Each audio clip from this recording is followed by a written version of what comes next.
Прывітанне, мои сябры! Сегодня с вами мы познаёмимся с народной песней. Наша народная песня вылілася з сэрца, вуснаў усяго народа беларускага і таму называецца народнай. Песні наш народ складаў на працягу вякоў у розныя хвіліны свайго жыцця. Ён уклаў у вузкія рамкі песні усе свае радасці, свой смех, сваё гора, долю і нядолю, слёзы жыццёвыя. Песня народная поўніцца шчырымі словамі. У ёй, быццам працавітымі пчолкамі, сабрана ўсё багацце красы і непаўторных узораў. З пакалення ў пакаленне народ ад дзеда ўнуку, ад унука праўнуку перадаваў у песні глыбокую і праўдзівую навуку тым, перад кім яшчэ слаўся няпройдзены цяжкі жыццёвы шлях.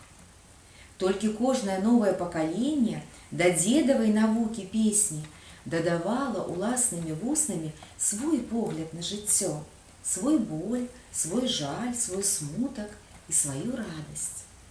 Таму для нас народная песня такая зразумелая, родная, блізкая сэрцу.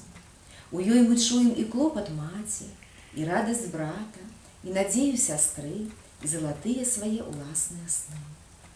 Наша песня народная гучала ўлетку пры кожнай працы, ці то на полі, ці то на лузе, ці ў лесе, ці ў садочку. А прыходзіла зіма, дзьмулі халодныя вятры і завеі, народная песня тулілася пад страхой. У цеснай беларускай хатцы жыла ў ёй разам з людзьмі, з іх думкамі і жаданнямі. Сэрцу чалавечаму песня дае ўцеху, а дзеткам, якія слухаюць яе, жывую навуку. Так казала беларуская паэтэса цётка. Песня – гэта вершаваны і музычны твор для выканання голасам ці спявання. У залежнасці ад жыццёвага прызначэння народныя песні умоўна падзяляюць на абрадавыя і пазаабрадавыя. Надзвычай багатыя беларускія абрадавыя песні. Сямейна-абрадавыя песні суправаджалі найбольш значныя падзеі ў жыцці чалавека: нараджэнне, вяселле ці шлюб, смерць. Каляндарна-абрадавыя песні выконваліся падчас свят, вызначаных земляробчым календаром селяніна, себета і хлебароба. Сваім зместам і вобразамі гэтыя песні спалучаны з працоўнай дзейнасцю чалавека, яго адвечнымі клопатамі пра ўраджай як аснову жыцця, дабрабыту і шчасця. Пры дапамозе спеваў, танцаў, загавораў нашы продкі імкнуліся паўплываць на сілы прыроды, каб своечасова засеяць ніву, вырасціць і сабраць добры ўраджай, зберагчы ад дзікіх звяроў і хваробаў статак, палепшыць свой лёс. Каляндарна-абрадавыя песні надавалі святам вясёласць, забаўляльнасць, непаўторнасць. На першы погляд можа падацца, што народныя песні вельмі простыя па змесце, нешматслоўныя. Асобныя словы і выразы ў іх паўтараюцца. Але гэта не так. Песні найперш выконвалі магічную ролю. Людзі звярталіся з просьбамі, пажаданнямі, заклінаннямі, зваротамі да сіл прыроды, стараліся пераканаць іх, задобрыць, улагодзіць. Нашы продкі ушаноўвалі каляду, купалу, прасілі спрыяння ў гаспадарцы, ладу ў сям'і, добрага здароўя сваім родным, шчаслівага лёсу дзецям. І каб быць лепш пачутымі, свае просьбы шмат разоў паўтаралі.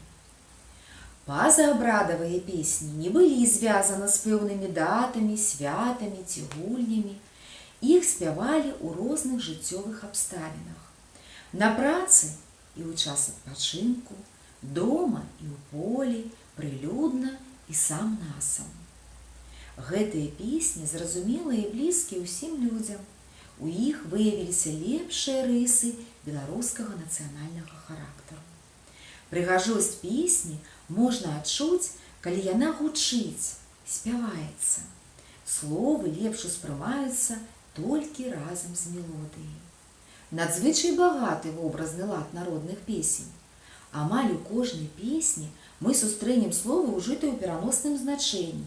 Ці тропи – епітети, порівняння, символи, метафори, увособленні, гіперболи. Найперш допомагають створити виразну картину епітети. Часто зустрічаються так звані сталі епітети, які вживаються тільки з певними словами. Поле широкое, зорка ясная, ночка темная, сльози горькие, руки білые. У народних піснях надзвичай поетичне порівняння. Яны сціпле, виразне, трапне. Світле, як зорка чистая, чисте, як сльоза, пригожий, як місячик ясний. Наприклад, дзяўчына звяртаецца да свайго каханага. Ты хадзі ко мне ў госці, ты лесам ідзі, дробным дожджыкам, ты лугам ідзі, буйным ветрыкам, ты ў сад мой салавейкаю, на двор мой ясным сокалам, у хату маю дружком міленькім. Вельмі распаўсюджаны ў народных песнях вобразы сімвалы. Умоўныя абазначэнні з'явы праз вобраз, які нечым нагадвае гэтую з'яву. Паэтычнымі сімваламі ў песнях выступаюць птушкі, жывёлы, дрэвы. Напрыклад, размова бярозы з лістком сімвалізуе горкае расставанне маці са сваёй дачкой, якую аддаюць замуж у чужую сям'ю, далёкую вёску. А мой же ты лісточак, мой зялёненькі, як жа мы расстанемся, ветрык павее, цябе пакоціць, а я тут застануся, дажджом абальюся. Характэрным мастацкім прыёмам стварэння вобразаў у народных песнях з'яўляецца увасабленне, перанясенне ўласцівасцей жывых істот на прадметы і з'явы прыроды. Гаварыла поле шырокае, жыта ядраное, жнейкі мае маладыя, сярпы залатыя, прыходзьце ка мне заўтра рана.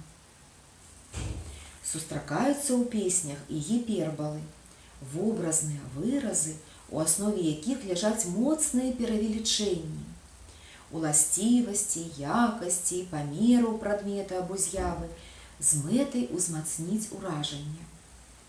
Дзе каза рогам, там жыта стогам, дзе каза хвастом, там жыта кустом, дзе каза нагою, там жыта капою.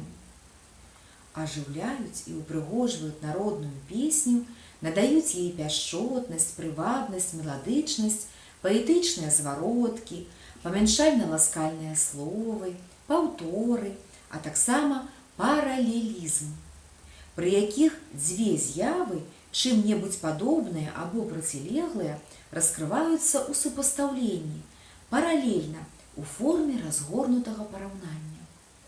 Над ракою у спакою расцвітала каліна, а ў сяле за ракою вырастала дзяўчына.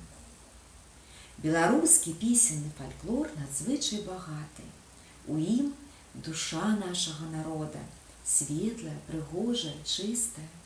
Народная песня ва ўсе часы была і застаецца жыватворнай крыніцай для прафесійнага мастацтва. Да пабачэння, сябры, да сустрэчы!